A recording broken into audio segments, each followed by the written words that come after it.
It was a perfect paradise, but because of the disobedience of man, humanity lost access to the Garden of Eden forever. But was it a real place, and if so, where is it today? Even those individuals who might not know anything about Christianity or the Bible are typically aware of the Garden of Eden, a perfect place without evil, death, or pain, whose vast gardens were full of rich, always ripe fruits and the most beautiful flowers on all of earth. In essence, the Garden of Eden is paradise, and often used symbolically to represent perfect bliss. But humanity messed things up by, well, being human. You're probably familiar with the story of the apple and how Eve, the first woman, was tempted to pluck the apple from the tree of knowledge at the heart of the Garden of Eden and thus disobeyed God. After pressuring Adam to also eat the apple, both Adam and Eve were cursed to leave the perfect Garden of Eden and wander the earth for the rest of their lives, where they would have to toil with blood, sweat, and tears to make a living for themselves out of the hard, unforgiving ground. And that's pretty much been humanity's state for thousands of years. But could there be more to the story than just myth? Interestingly, the Bible actually records the Garden of Eden not as a spiritual place, but a very real physical space that's definitely located somewhere on our planet. In Genesis 2:8-14, the Bible states the Lord God planted a garden eastward in Eden. Now a river went out of Eden to water the garden, and from there it parted and became 4 riverheads. The name of the first is Pishon, the name of the second river is Gihon, the name of the third river is Hiddekel, Tigris, the fourth river is the Euphrates. The Genesis narrative clearly states that a single river went through the Holy Garden, and when it exited turned into 4 rivers. 2 of those rivers are Pishon and Gihon, rivers that we don't recognize today, but 2 of them are well known to us, Hiddekel, better known as Tigris, and the Euphrates. Both of these rivers run through ancient Mesopotamia and straight through the modern-day nation of Iraq. The 2 rivers even share the same headwaters in the area around Mount Ararat, which means that finding the Garden of Eden should be as simple as finding the other 2 rivers and seeing where they intersect the 2 known rivers. But there's a problem because the Pishon and Gihon rivers are unknown to us, and no other rivers flow out of the same headwaters as the Tigris and Euphrates rivers. Famous French reformer John Calvin made note of the difficulties in using known geography to locate the Garden of Eden, writing the following: "Many think that the Pishon and Gihon are the Ganges and the Nile River. This error, however, of these men is abundantly refuted by the distance of the positions of these rivers. Persons are not wanting who fly across even to the Danube, as if indeed the habitation of one man stretched itself from the most remote part of Asia to the extremity of Europe. But since many other celebrated rivers flow by the region of which we are speaking, there is a greater probability in the opinion of those who believe that 2 of these rivers are pointed out, although their names are now obsolete. Be this as it may, the difficulty is not yet solved. For Moses divides the one river which flowed by the garden into 4 heads, yet it appears that the fountains of the Euphrates and the Tigris were far distant from each other. A popular belief at the time of John Calvin was that the 2 other rivers which poured out of the Garden of Eden were the mighty Ganges and Nile rivers, 2 of the largest and most important rivers in the world then and today. But Calvin notes the difficulty in this being true, as obviously the rivers are very far apart from each other, and he notes that one man in the ancient world surely couldn't have habituated on both the Nile and Ganges. The distance, again, is simply far too great. Calvin then supposes what others have, that the names of the rivers have been lost to us, and that the Pishon and Gihon are names for rivers that we know today by different names. This isn't entirely implausible, as the Fertile Crescent was known for being a location of much strife in ancient times. The names of even 2 important rivers being wiped out from the cultural record is not impossible, but Calvin makes a final observation that even if this were true, and though the Tigris and Euphrates share the same headwaters, they simply don't flow from the exact same source, a singular unified river which splits into 4.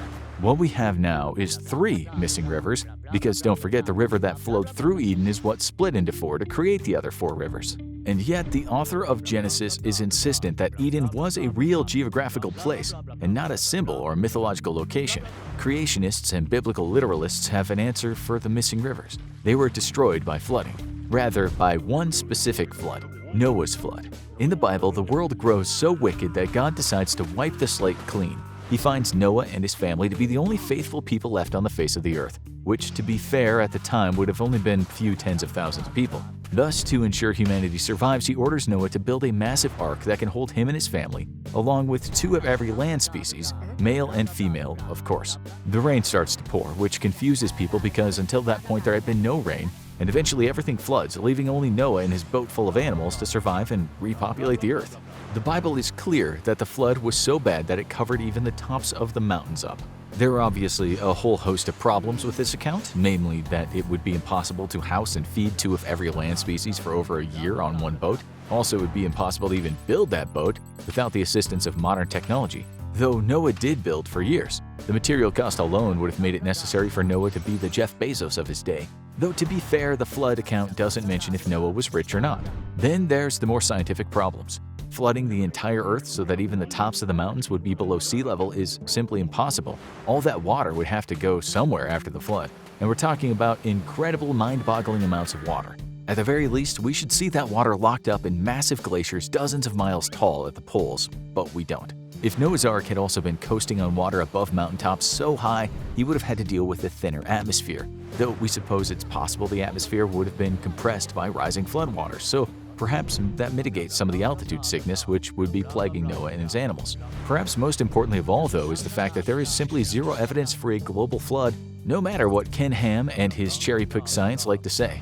But it might surprise you to learn that evidence for a regional flood is very much present, and one of staggering scale. The flood of Genesis is repeated across other ancient literature, including famously in the Epic of Gilgamesh, leading to cries of plagiarism from critics. This would be a stretch for sure, as the two works bear nothing more than superficial similarities, but both could very well be reporting on a very real event, just not in quite the scale described in either work. Sediment deposits found across Iraq indicate that the region was prone to some massive flooding in the past. One sediment deposit in southeastern Iraq is a whopping 3 meters thick, with 2.4-meter deposits at the southeast of Baghdad. Those deposits were dated to about 2900 BC, nearly 1500 years before Genesis was officially put down on paper. The area, however, was already home to the descendants of those early scribes, and they would definitely have witnessed floods devastating enough to wash away entire villages, and wide enough to cover hundreds of square miles. Massive floods can indeed rewrite the geography of the Earth. We have ample evidence of large-scale catastrophic flooding erasing river systems from existing or diverting the flow of ancient rivers. But the problem once more becomes with where the floods took place. Massive regional flooding in the Mesopotamian Valley wouldn't have been able to reach the mountains where the headwaters of the Tigris and Euphrates lay. That would have required truly mythical levels of flooding. Without being able to extend that far, no amount of flooding could have erased our two missing rivers from existence. Climate change could have possibly dried up those two ancient rivers, but again, modern geography doesn't show any evidence of major rivers linking up with a shared source in the area. The Tigris and Euphrates could possibly have shared a source in the past, but even this is highly unlikely given the terrain and course of the two rivers today. Even then, the original river, which fed the four rivers who broke off like the spokes of a wheel, is also missing from both geology and history. No people from the area have ever reported any such river in the terrain. It could be argued then that the Garden of Eden exists spiritually, perhaps just out of phase with the real world. That's why no physical evidence of its location can actually be found. However, the ancient writers were adamant that this was a real location, though it might be best not to find it today even if we could, given that God very famously set a flaming sword and a troop of angels to guard its entrance. The most likely answer, though, is the simplest. It was a myth. The Genesis account is not meant to be taken literally and was simply a mythologized account of the creation of man. Not just an origin story, but a way for early man to explore some truths about God himself and his relationship with us. We see the same in the poetic work of the Book of Job. Itself not a historical account, but rather a poetic exploration into some of the most difficult aspects of life, spirituality, and the nature of good and evil. What might surprise you is that this was not a new revelation. Christians throughout history have always believed that Genesis was not history, but enlightened mythology that was supposed to be studied for its spiritual truths, not its historical accuracy. Famed Christian philosopher William Lane Craig argues that Genesis should be considered mytho-history, as it contains accurate historical details alongside what are obvious mythological passages. This view fits perfectly into the way that ancient man understood and spoke about his world, combining real history with mythological flourishes woven together into a single narrative. What's curious or sad about Genesis is that its ancient audience understood better what parts were myth and what parts weren't compared to a modern audience. As Dr. Craig points out, the ancient Jews lived and died by agriculture, which meant they understood things like the water cycle extremely well, as their lives literally depended on it. Genesis claims that before the flood, Earth was watered by springs from beneath it, as no rain had ever fallen until that fateful day that God flooded the Earth. But an ancient farming audience would have understood this to be pure myth, due to their knowledge of the water cycle. Meanwhile, modern creationists like Ken Ham try to twist science into making something work that even the ancients knew was never meant to be taken as physical fact. This likely is also true about the Garden of Eden, as man did not descend from two single individuals, but rather evolved from the great apes. So if you're looking for the Garden of Eden today, it exists only as a symbol of what man loses every time he disobeys God's commands. Your Garden of Eden is the peace you could enjoy if you followed God's will, such as being kind to those who hate you or practicing restraint against your passionate impulses. Now go check out what the Bible actually says about the devil, or click this other video instead.